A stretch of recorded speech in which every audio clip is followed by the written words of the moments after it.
Assalamualaikum warahmatullahi wabarakatuh. Bismillahirrahmanirrahim.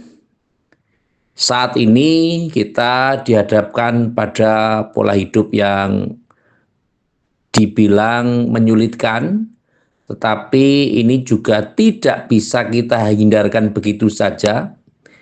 Karena pola yang terjadi di masyarakat tentu berbeda dengan negara yang dikelola oleh pemerintah. Artinya pada saat ini tentu kita sudah paham bahwa ada isu dan ketetapan pemerintah yang akan diberlakukan bulan Januari 2025, yakni kenaikan pajak barang-barang mewah 12%. PPN 12% akan diberlakukan di bulan Januari tahun 2025. Proses ini tentu akan menghadirkan polemik baru bagi masyarakat. Tentu kita harus memahami bahwa barang mewah itu barang yang seperti apa.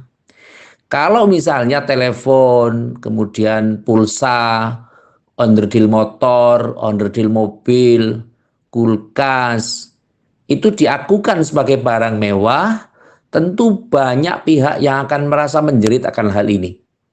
Terutama bagi teman-teman, sahabat-sahabat kita yang saat ini baru terjun pada dunia kerja. Mereka tentu akan dibebankan pada proses pajak yang semakin lama semakin besar. Yang tentu saja ini menjadikan sebuah kondisi akan mempertinggi tingkat kecemasan di masyarakat. Belum ketika nanti banyak perusahaan yang akan gulung tikar, karena dengan rasio kecukupan modal yang ada, mereka belum mampu untuk menggaji karyawan dengan PPN yang besar misalnya. Atau kebutuhan-kebutuhan yang membutuhkan biaya yang sangat besar. Ada perbandingan-perbandingan yang signifikan, terutama di kalangan grassroots atau masyarakat bawah, yang tentu saja mereka belum tahu bagaimana atau apa saja yang disebutkan pada PPN itu. Kalau misalnya onderdil motor atau motor kemudian mobil yang biasa, mobil kan juga ada yang mobil mewah, ada yang mobil niaga, ada yang mobil untuk angkutan atau mobil biasa. Tetapi ketika digolongkan sebagai barang mewah, tentu bisa kita ketahui bersama akan terjadi banyak sekali PHK. Akan terjadi orang yang bekerja dihentikan karena mungkin showroomnya akan mengalami kebangkrutan atau hal yang lain. Ini tentu saja menjadi perhatian kita sebagai masyarakat, perlu memberikan masukan kepada pemerintah dari jalur-jalur yang tentu ditetapkan, dan ini merupakan konstruksi atau istilahnya bahasanya SOP, sebagaimana standar operasional prosedurnya seperti apa. Kalau kita mengusulkan dengan cara-cara yang hikmah, semoga ini bisa menjadikan ada wacana setidaknya untuk dibatalkan pada proses pelaksanaannya. Karena ketika kita mengacu pada program pemerintah yang pertumbuhan ekonomi 8%, ketika kita imbangi dengan proses kenaikan pajak PPN yang 12%, tentu apakah model ini bisa tercapai? Apakah pertumbuhan ekonomi bisa mencapai angka 8%? Apalagi tentu saja masyarakat di kalangan bawah misalnya tiba-tiba barang-barang yang mereka pergunakan itu dikategorikan sebagai barang mewah, tentu ini akan sangat merugikan. Dan tentu saja banyak di antara mereka atau kita sebagai masyarakat bawah ini akan merasa sangat berkeberatan. Oleh karena itu, dari proses yang ada sekarang, walau sudah ditetapkan oleh pemerintah, sidang DPR sudah dilakukan, dan mungkin alasannya adalah amanat dari Undang-Undang Dasar, tentu ini menjadi satu perhatian. Apakah keputusan-keputusan itu memang berpihak kepada masyarakat ekonomi lemah, atau berpihak kepada masyarakat yang tidak dapat membayarnya. Tentu ini menjadi perhatian kita bersama.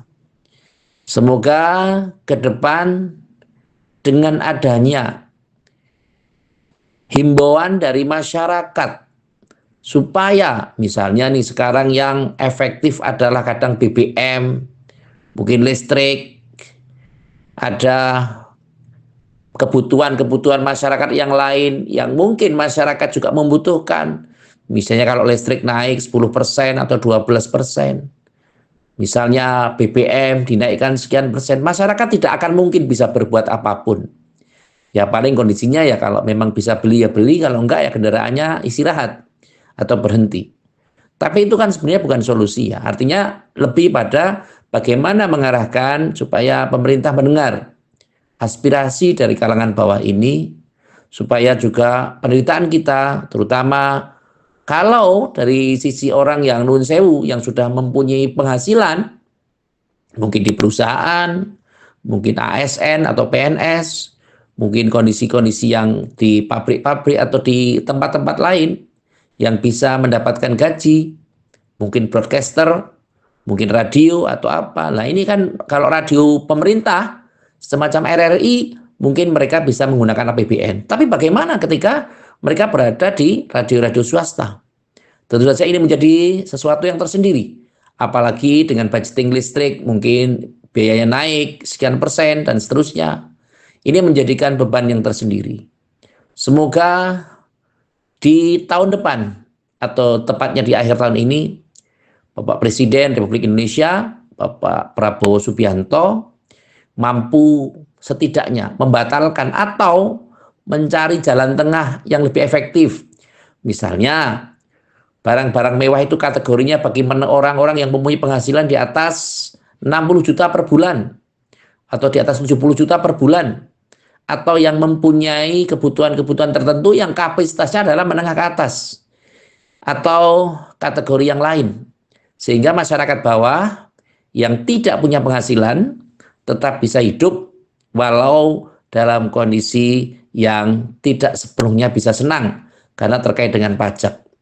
Karena kalau kita pahami bersama, mungkin dari dana-dana yang hasil korupsi, dari mereka-mereka yang korupsi itu, andai kata mereka mampu mengembalikan harta hasil korupsinya, dikembalikan kepada negara, mungkin bisa membantu negara untuk bisa membiayai hajat hidup orang banyak, bisa membiayai rakyat, bisa memberikan sesuatu untuk kepentingan masyarakat, untuk kepentingan rakyat.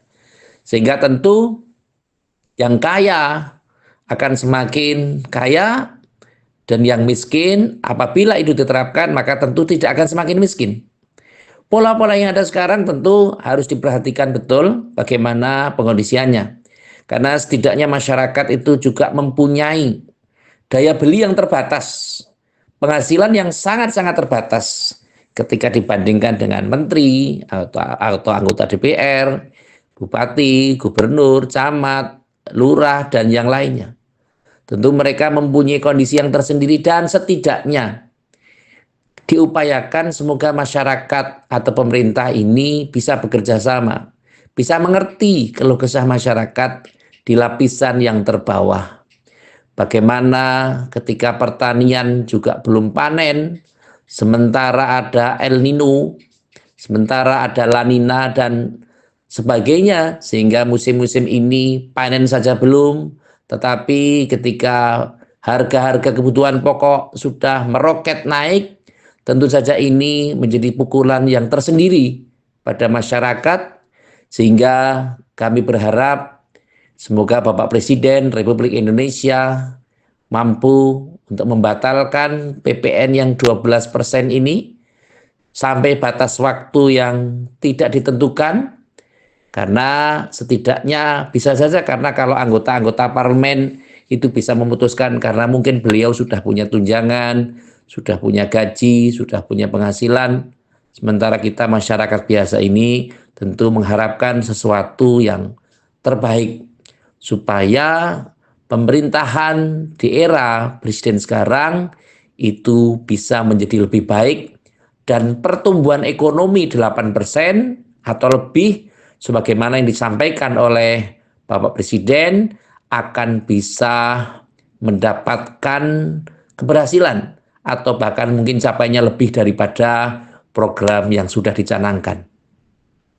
Yang terakhir, seperti biasa, mari kita bermunajat kepada Allah Subhanahu wa taala. Semoga ikhtiar-ikhtiar yang pemerintah jalankan untuk kepentingan masyarakat, untuk kepentingan bangsa, untuk kepentingan negara kesatuan Republik Indonesia akan bisa tercapai dan masyarakat akan menjadi lebih sejahtera, sebagaimana memajukan kesejahteraan umum dan mencerdaskan kehidupan bangsa supaya masyarakat kita betul-betul menjadi masyarakat yang bermartabat dan mempunyai kesejahteraan. Yang terakhir juga kami mengucapkan terima kasih kepada semua pihak termasuk para netizen yang telah membantu terselenggaranya acara ini. Bisa dengan like, komen, dan subscribe serta share sehingga acara ini bisa lebih bermanfaat dan channel ini bisa lebih berkembang. Semoga dukungan, doa, dana, dan apapun yang penjaringan berikan untuk pengembangan channel ini, semoga Allah Subhanahu wa taala memberikan yang terbaik. Sekali lagi terima kasih atas segala perhatian dan mohon maaf atas segala kekurangan. Saya akhiri, wallahul muwaffiq ila aqwamit thoriq. Wassalamualaikum warahmatullahi wabarakatuh.